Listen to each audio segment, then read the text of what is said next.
இந்த பூஜா கேபினெட் ரொம்ப அழகாக இருக்குது. எங்கே வாங்குனீங்க, என்ன ப்ரைஸ்க்கு வாங்குனீங்க, இப்படி கமெண்ட்டில் நிறைய பேர் கேட்டுட்டு இருந்தீங்க. ஒரு சில பேருக்கு ஆன்சர் பண்ணேன், நிறைய பேருக்கு ஆன்சர் பண்ண முடியல. அதனால் இந்த வீடியோவில் அதை பற்றி தெரிஞ்சுக்கிறதுக்கு முன்னாடி இந்த பூஜா கேபினெட்டில் எத்தனை பார்ட்டிஷன் இருக்குது அப்படின்றதையும் தெரிஞ்சுக்கலாம்.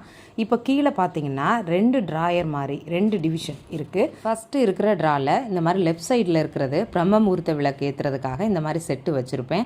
என்னுடைய பழைய வீடியோஸில் உங்கள் எல்லாருக்கும் தெரிஞ்சிருக்கும். ரைட் சைடு இருக்கிற இந்த மேட்டு வந்து கத்தி ஸ்டாண்டு வைக்கும்போது அதில் விழுற டஸ்ட்டு வந்து இதிலே விழுந்துக்கிறோம். அதுக்காக இந்த மேட்டு வச்சுருக்கேன்.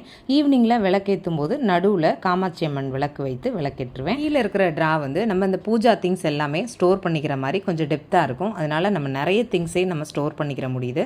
இந்த பூஜா கேபினட்டோட மேல் பகுதியில் கோபுர கலசம் மாதிரி ஒரு அமைப்பு கொடுத்துருப்பாங்க. அதனால பார்க்கவே ரொம்ப அழகாக இருக்கும். டி நகரில் இருக்க சென்னை சரவணா ஸ்டோரில் 11,000க்கு நான் பர்ச்சேஸ் பண்ணேன்.